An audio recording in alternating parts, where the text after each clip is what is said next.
오늘의 말씀은 야고보서 1장 22절에서 25절까지입니다. 다 같이 합독하시겠습니다. 너희는 말씀을 행하는 자가 되고 듣기만 하여 자신을 속이는 자가 되지 말라. 누구든지 말씀을 듣고 행하지 아니하면 그는 거울로 자기의 생긴 얼굴을 보는 사람과 같아서 제 자신을 보고 가서 그 모습이 어떠했는지를 곧 잊어버리거니와 자유롭게 하는 온전한 율법을 들여다보고 있는 자는 듣고 잊어버리는 자가 아니요 실천하는 자니 이 사람은 그 행하는 일에 복을 받으리라. 아멘.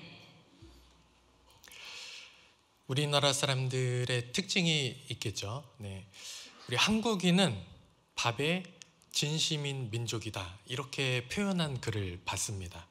네, 그 내용들을 보니까 이제 여러 가지가 있는데, 신기하게도 인생의 희노애락, 그냥 인생사 자체가 밥으로 다 표현이 되더라고요.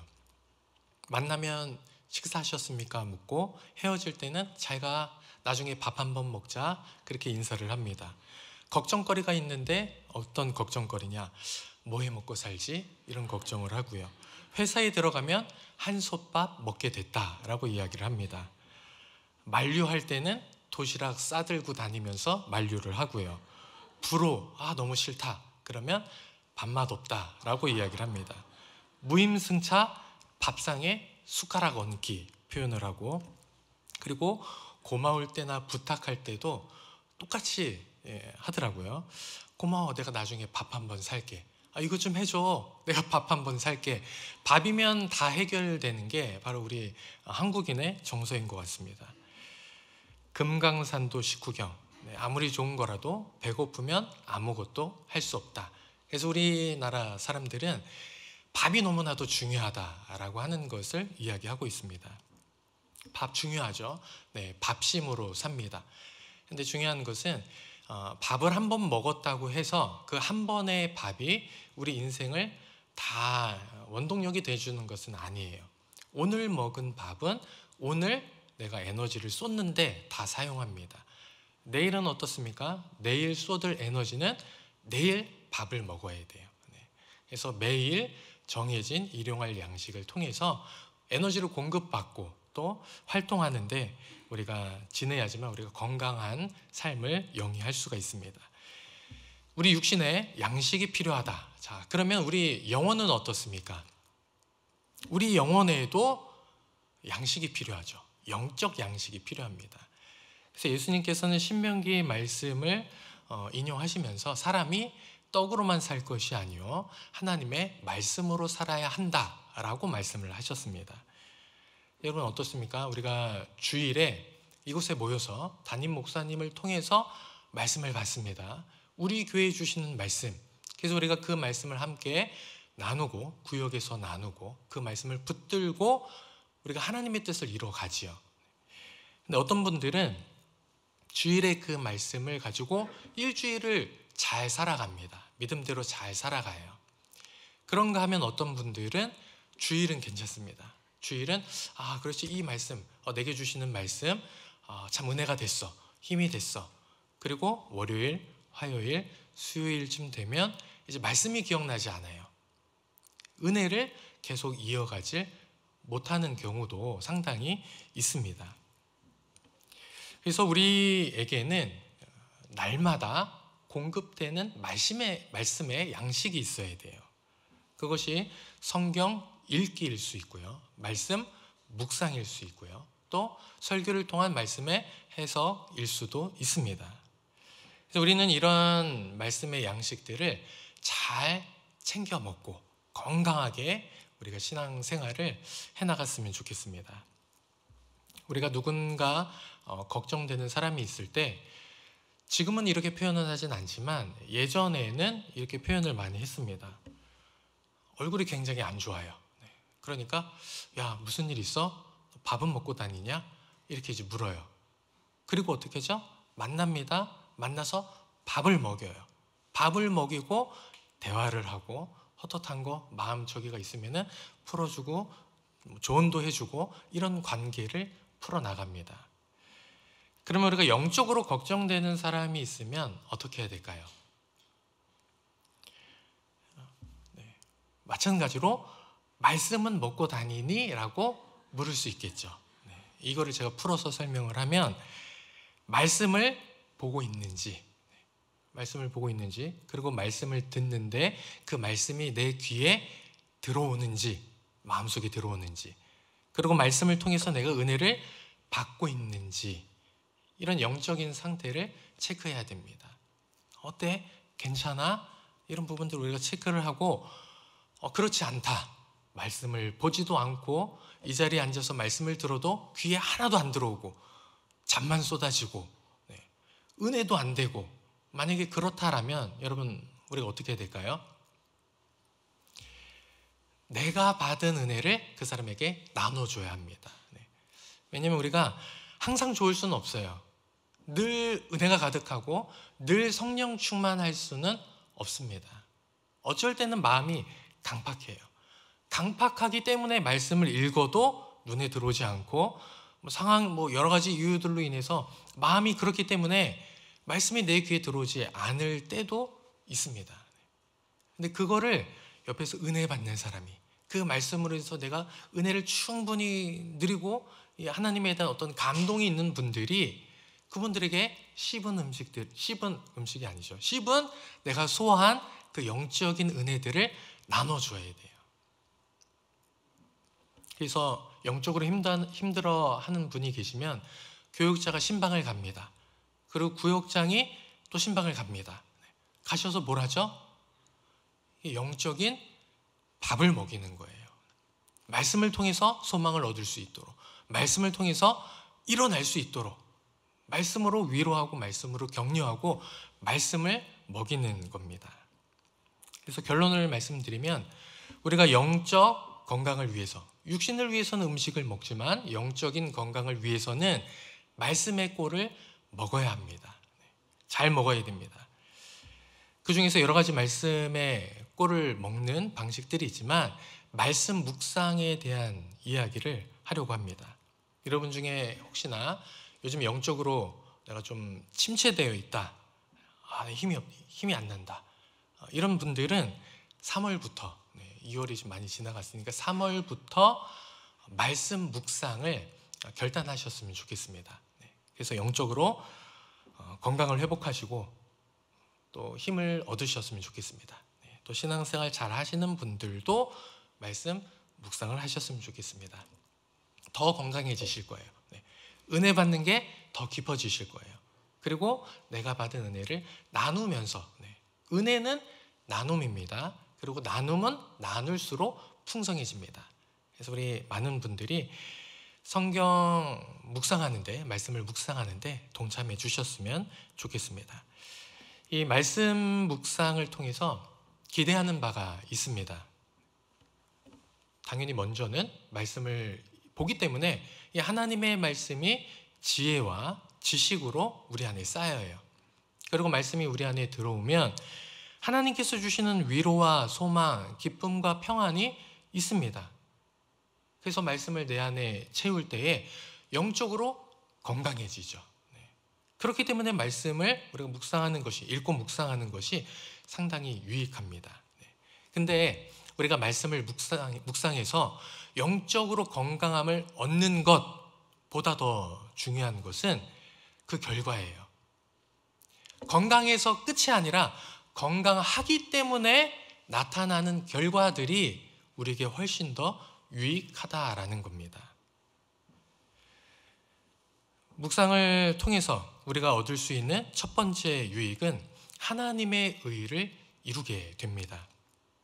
영적 건강의 결과는요, 동화처럼 단순하게 영적으로 이렇게 건강해지니까, 말씀이 들어서 은혜가 생기니까 행복하게 잘 살았더래요, 이렇게 현재의 행복으로 끝나지 않아요. 그런 해피엔딩이 되는 것이 아니라 진짜 해피엔딩은 하나님의 말씀대로 살았더래요, 여기에 달려 있습니다. 건강해졌으니까 끝이 아니라 건강함으로 말미암아서 내가 주의 뜻대로 살았기 때문에 영원한 행복이 우리 가운데 온다라는 거예요. 세상의 관심은 무엇을 먹을까, 무엇을 입을까에 달려 있습니다. 그런데 여러분 좋은 옷 입어보시고 그리고 좋은 거, 맛있는 거, 비싼 거 드셔보시면 어떻습니까? 싼 거는 과식하면 배가 아프고 비싼 거는 과식을 해도 배가 안 아프나요? 아니죠. 똑같습니다. 아무리 비싸고 맛있는 것도 많이 먹으면 배가 아파요. 네. 그럴 수밖에 없습니다. 그리고 다시 또 배고프고 줄이게 됩니다. 목마르게 되죠. 그래서 세상의 것들은요, 세상의 육신적인 것들은 채워도 허망함을, 우리가 공허함을 누릴 수밖에 없습니다. 그러므로 요한복음 6장 27절과 같이 우리는 어떻게 살아야 됩니까? 썩을 양식을 위해서 살지 말고 영생을 주는 양식을 위해서 일해야 합니다. 그래서 예수님께서는 요한복음 4장 34절에 수가성 사마리아에 대한 이야기입니다. 나의 양식이 무엇인지를 제자들에게 이야기를 해요. 그 양식이라고 하는 것은 나를 보내신 아버지의 뜻을 따라 하나님의 일을 이루는 것이다. 이것이 나의 양식이다 라고 예수님께서 말씀하셨습니다. 그래서 여기서 예수님의 양식은 주님의 기쁨이요, 주님의 관심은 어디 있습니까? 사마리아 여인에게 있습니다. 제자들은 음식을 구하러 갔거든요. 근데 예수님은 도대체 제자들이 뭘 사올까? 내가 좋아하는 걸 사올까? 거기 고기가 있을까? 이런 생각을 하는 것이 아니라 사마리아 여인에게 관심이 있었고 사마리아 여인의 구원 이후에 그 성에 있는 수많은 사람들의 구원에 관심이 있었어요. 내가 그리스도임을 이에게 알리면, 그리고 그가 또 다른 사람들에게 내가 그리스도임을 알리면 이 성에 구원의 기쁨이 가득할 텐데, 추수 때를 말씀하시면서 이 성에 추수의 기쁨이, 구원의 기쁨이 가득할 것을 예수님께서는 바라보셨습니다. 이렇게 하나님의 뜻을 이루는 것이 영생의 양식이에요. 일반 양식은, 육신의 양식은 이때뿐입니다. 먹을 때만 즐겁습니다. 그러나 그것이 우리를 영원으로 이끌어가는 양식은 아니에요. 그러나 우리가 하나님의 뜻대로 살아가는 영적 양식은 우리를 영원으로 인도합니다. 여러분 어떤 양식을 구하시겠습니까? 영적 양식을 구하시기를 바랍니다. 야고보서로 와서 1장 18절 말씀을 우리 함께 읽겠습니다. 그가 그 피조물 중에 우리로 한 첫 열매가 되게 하시려고 자기의 뜻을 따라 진리의 말씀으로 우리를 낳으셨느니라. 아멘. 하나님께서 우리를 낳으셨습니다. 어떻게 낳으셨습니까? 사랑으로 낳았다, 은혜로 낳았다, 능력으로 낳았다, 여러 가지 말할 수 있겠지만 오늘 성경은 이렇게 말하죠. 진리의 말씀으로 우리를 낳았다라고 말하고 있습니다. 복음으로 우리가 거듭남, 새롭게 창조되었어요. 그리고 이것을 가리켜 이 중생함의 거듭남을 피조물의 첫 열매가 된 것으로 표현합니다. 피조물의 첫 열매. 여러분 피조물의 첫 열매란 무엇을 뜻할까요? 우리가 구약 성경부터 쭉 보면 첫 열매가 갖는 상징적인 의미가 있습니다. 그건 뭐죠? 여러 가지가 있는데 그것이 5이 되었든 10이 되었든 100개가 되었든 첫 열매는 다른 모든 전체를 대표하는 상징적인 의미예요. 그것이 2번째보다 10번째보다 작든지 상관없습니다. 중요한 것은 뭐예요? 이것을 첫 번째 것으로서 구별하여 하나님께 바쳤다는 데 의미가 있습니다. 그러면 성도로서 첫 열매, 내가 성도로서 첫 열매가 되었다라고 하는 것은 어떤 의미인가요? 우리 피조물에 수많은 생물들이 있습니다. 우리보다 강한 짐승들이 있어요. 그리고 우리보다 세상 사람들 중에 우리보다 힘있고 똑똑하고 대단한 사람들이 있습니다. 근데 이 모든 피조물들 중에서 수많은 사람들 중에서 하나님께서 우리 성도를 뭐로 삼으셨다고요? 피조물의 첫 열매, 하나님을 위하여, 하나님의 영광을 위하여 구별된 존재로 삼으셨습니다. 여러분 이것이 우리에게 큰 영광이에요. 이런 우리가 어린 아이들은 학교에서 선생님 뭐 있으면은요 손을 번쩍 듭니다. 답을 몰라도 일단 손을 들어요. 시키면 대답은 못하는데 일단 들어요. 하고 싶은 거예요. 맞고 싶은 거예요. 하물며 우리가 하나님의 나라에서 무언가 하고 싶은 게 없겠습니까? 무언가를 하고 싶고 감당하고 싶고 우리가 하늘에 뭔가를 쌓고 싶을 거 아니에요. 근데 내가 다 잘났다고 할 수 있는 게 아니죠. 이건 오직 하나님의 은혜로 가능한 일들입니다. 모든 사도의 직분이나 전도자로서의 직무나 부르심이나 하나님을 섬기는 이 자녀됨이나 특권이나 이 모든 것들 다 하나님께서 우리에게 은혜로 주신 선물들이에요. 그런데 하나님께서 우리를 이렇게 첫 열매로 삼으시고 하나님께서 목표로 하신 것이 있습니다. 20절 말씀을 보면 하나님의 의를 이루기 위해서 우리를 첫 열매 삼으신 거예요. 우리가 연약하죠. 연약하기 때문에 우리는 유혹에 넘어집니다. 시험에 듭니다. 그래서 하나님의 뜻을 포기해도 되나요? 포기할 수 없어요. 연약해도 우리는 하나님의 뜻을 품어야 되고 하나님의 뜻이 무엇인지를 알아야 하고 그리고 그 하나님의 뜻을 이뤄내야 합니다. 이거는 해도 되고 안 해도 그만인 게 아니에요. 하나님께서 이걸 위해서 어떻게 했다고요? 우리를 구별해서 작정했어요. 여기 컵이 있잖아요. 이 컵이 오래됐다고 해서 이것을 바꾸지 않습니다. 다른 용도로 쓰지 않습니다. 이게 오래됐으니까 이거 바뀌었을 때 그렇지 않고 사회자를 위해서 쓰는 거예요.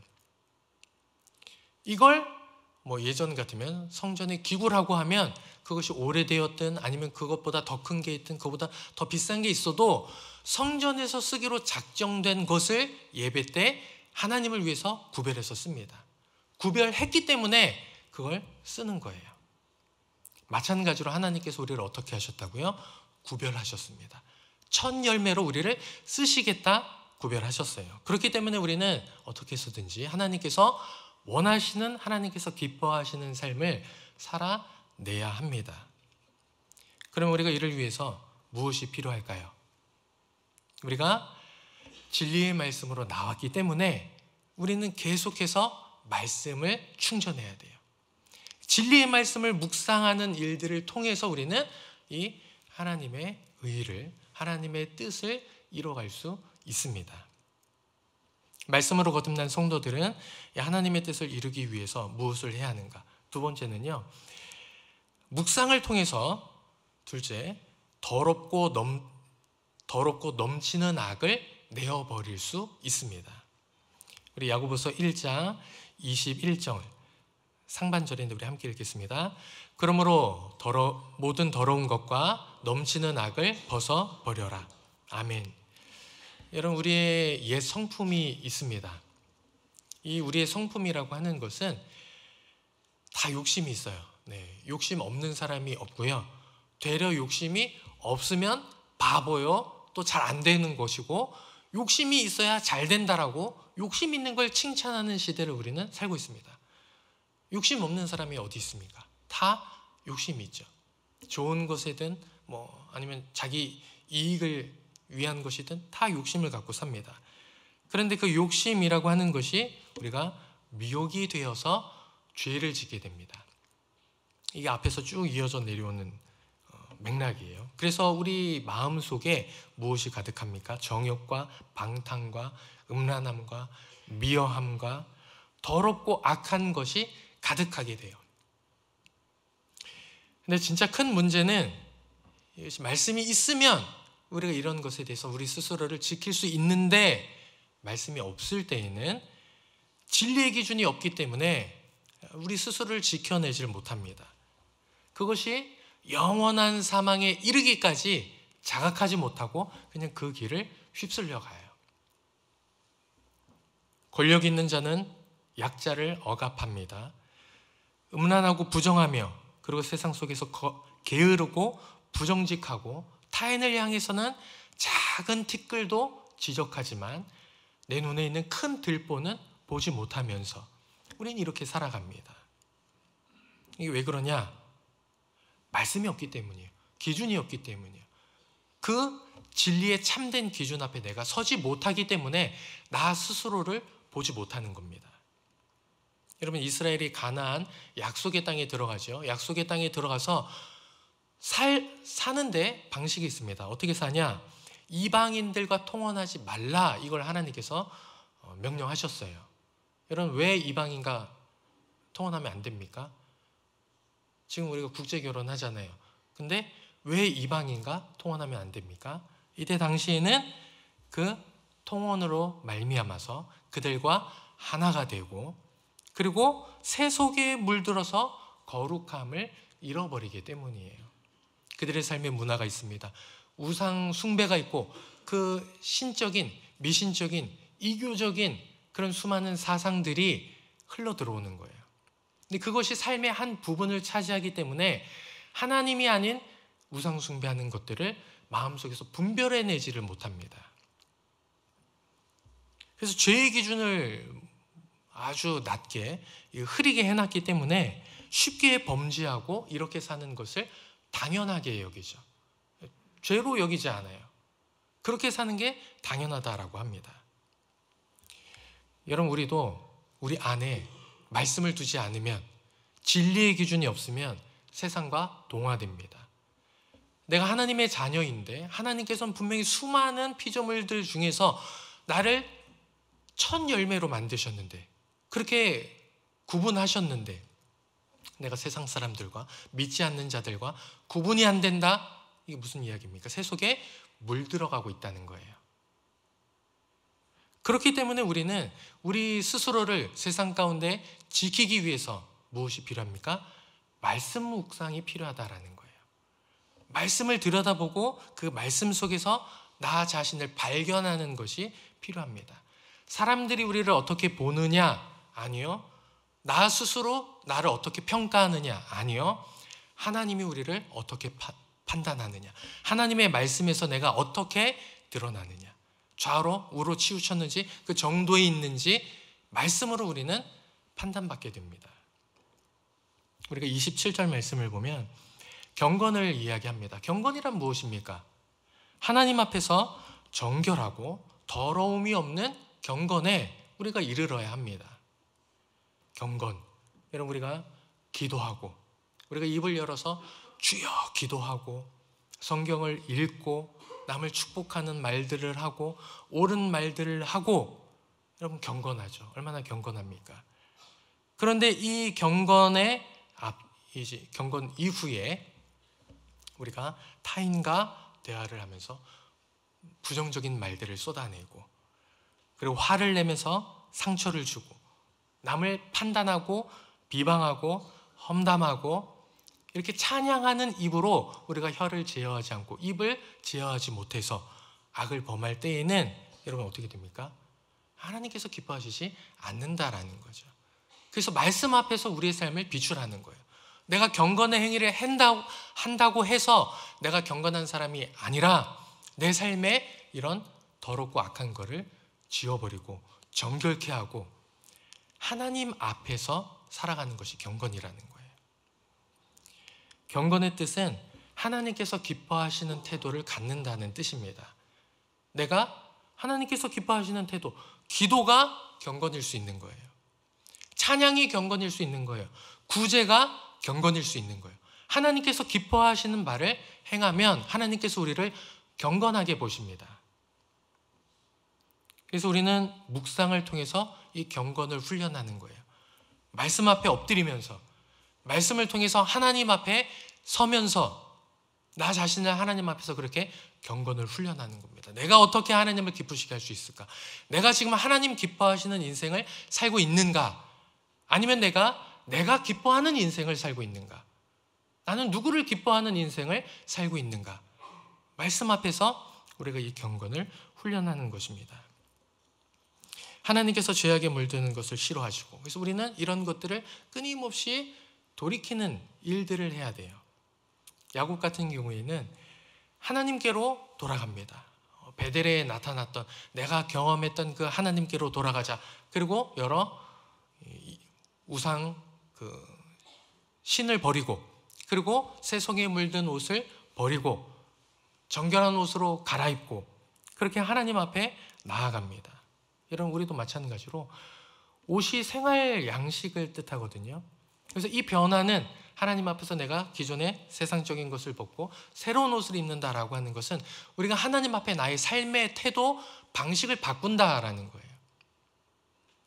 여러분, 예수 그리스도를 믿고 말씀이신 그분을 내 안에 모셨을 때 여러분, 예수 그리스도로 옷 입으시는 거죠. 네. 예수 그리스도로 옷 입었고 여러분들 안에 예수 그리스도로 채워집니다. 그분의 살과 피를 나눠 먹고 또 우리가 그분을 내 안에 모심으로 말미암아서 그분과 하나가 돼요. 그리스도로 채웁니다. 말씀으로 채웁니다. 그러므로 말미암아서 우리가 하나님을 향하여 나의 삶을 계속해서 바꿔나가는 거예요. 말씀 묵상이 이런 겁니다. 그리스도로 옷 입고 그리스도로 말씀으로 나를 채우는 것. 명상하고는 전혀 다르죠. 명상은 고요함 속에서 차분하게 내 안의 두려움과 불순물들을 이렇게 없앱니다. 명상은 비우는 거예요. 나를 비우는 겁니다. 내 생각을 비우는 것이고 내 안에 있는 두려움을, 욕심들을 비우는 게 명상입니다. 그러나 묵상은 다르죠. 정반대죠. 묵상은 채우는 겁니다. 더럽고 악한 것들 우리가 끊어버려야 됩니다. 이런 것들을 없애야 됩니다. 하지 않겠다 결단해야 합니다. 그런데 하지 않겠다라고 해서 그것이 이루어지지 않아요. 뭐가 필요합니까? 하지 않겠다를 넘어서서 내 안에 말씀으로 채워지는 것이 계속 있어야 돼요. 우리가 텅 비어 있으면, 이 안이 비어 있으면 결국은 다른 것들로 채워지게 되어 있고 그 다른 것들로 우리 인생이 흘러가게 되어 있습니다. 야, 진짜 즐겁게 인생 재밌게 산다. 그럼 인생 즐기는 인생은 되어지게 되어 있어요. 명예와 권력을 쫓아가는 그런 인생 속에 있으면 그게 전부인 것처럼 살아갑니다. 그러나 하나님의 말씀으로 우리를 채워야지만, 말씀으로 우리 삶을 분별하고 시대를 분별하고 하나님께서 원하시는, 기뻐하시는 삶을 우리가 살아갈 수가 있습니다. 그래서 내 안에 이렇게 말씀과 은혜로서 가득 채우게 될 때 우리 안에 있는 더럽고 악한 것들이 이제 빠져나가게 됩니다. 그리고 묵상을 통해서 우리가 누릴 수 있는 것 셋째는 말씀을 겸손하게 받게 됩니다. 우리 야고보서 1장 21절 말씀을 우리말 번역으로 함께 읽겠습니다.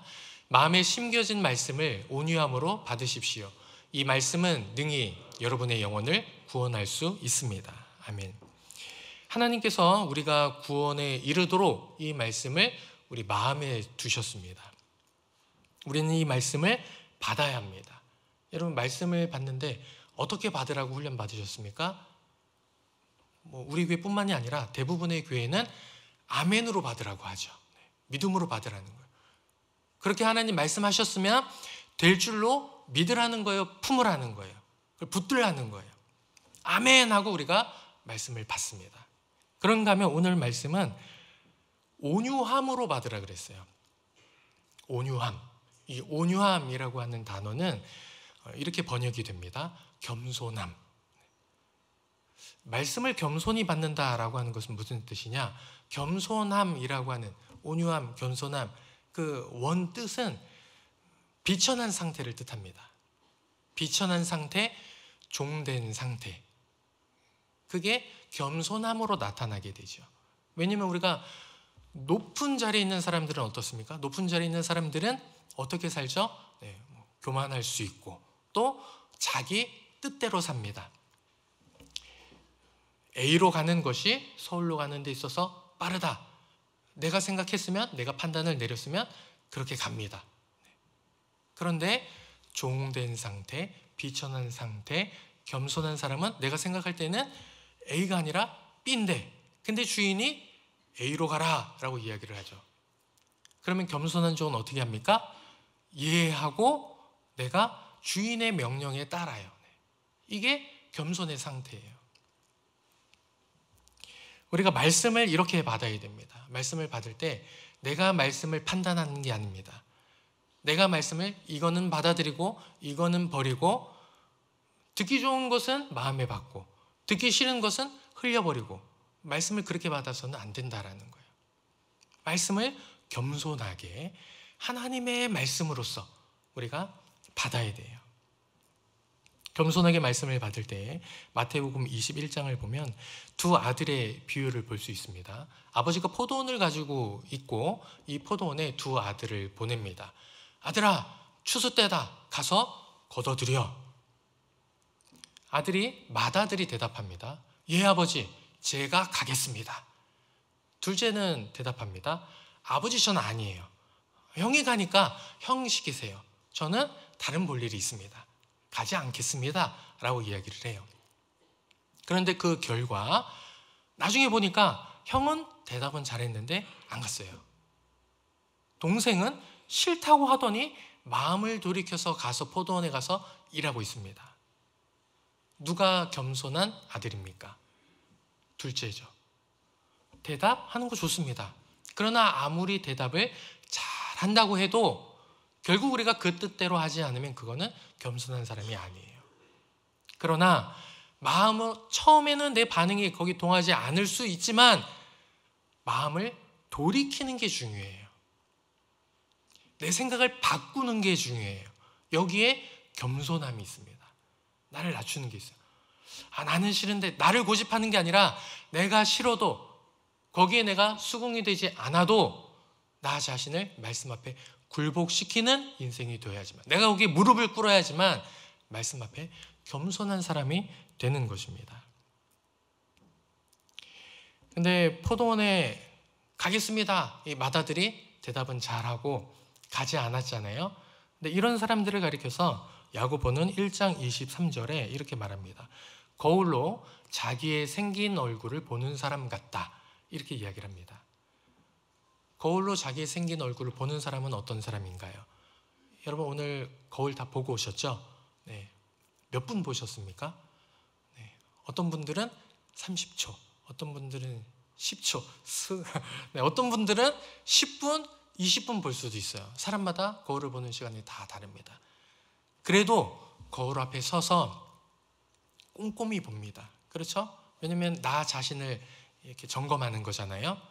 머리가 온전하게 세팅이 됐는지, 눈에 눈곱이 끼지는 않았는지, 타이는 제대로 정렬이 됐는지, 옷 매무새 단정하게 깨끗하게 깔끔하게 묻은 거 없이 잘 되어 있는지 꼼꼼하게 점검을 합니다. 중요한 건 꼼꼼하게 보고 나서 여러분 뒤돌고 거울에 봤던 내 얼굴을 떠올리시나요? 없으시죠? 오늘 예뻤어. 오늘 굉장히 잘생겼어.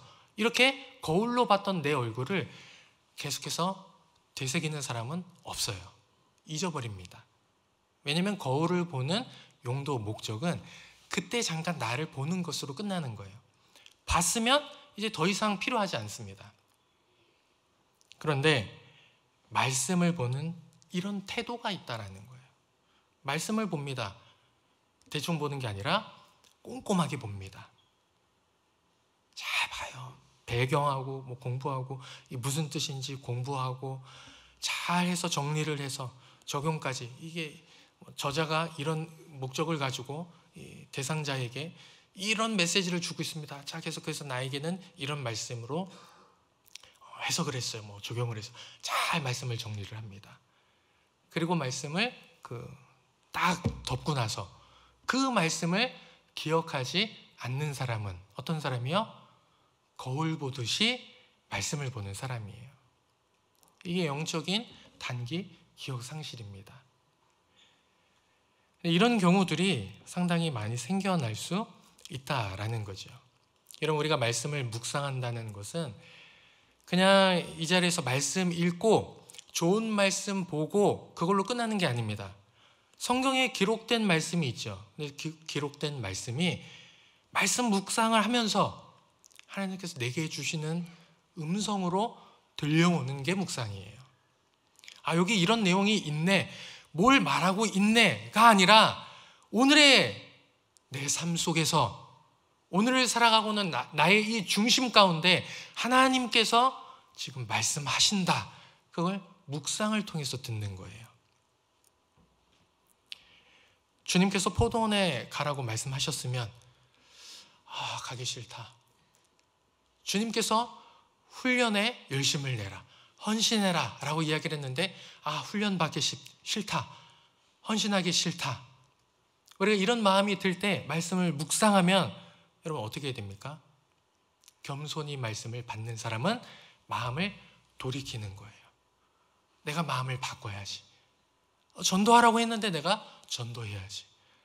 용서하고자 하는 마음이 안 드는데 용서해야지. 구제하고자 하는 마음이 없는데 구제해야지. 바쁜데 무슨 기도야. 기도하라고 하면 기도하러 나오는 거예요. 내 마음이 그러면 좋겠지만 그렇지 않을 때에 우리에게 무엇이 필요하다고요? 겸손한 태도가 필요한 겁니다. 말씀을 그렇게 겸손히 받는 거예요. 그래서 이렇게 끊임없이 내 생각을, 마음을 돌이키고 그래서 내 행동을 돌이키는 과정, 이것이 묵상의 과정입니다. 여러분, 묵상은 책 읽기가 아니죠. 그렇기 때문에 끊임없이 되새김질해야 돼요. 지금 이렇게 말씀하셨는데 이걸 내가 어떻게 내 삶에 이룰 수 있을까? 기도하라고 하는데 무엇을 놓고 오늘 기도를 할까? 약한 자를 돌아보라고 이야기를 했는데 내 주변에 약한 자가 누구지? 내가 어떻게 돌아볼 수 있을까? 그래서 뒤에도 이야기를 하잖아요.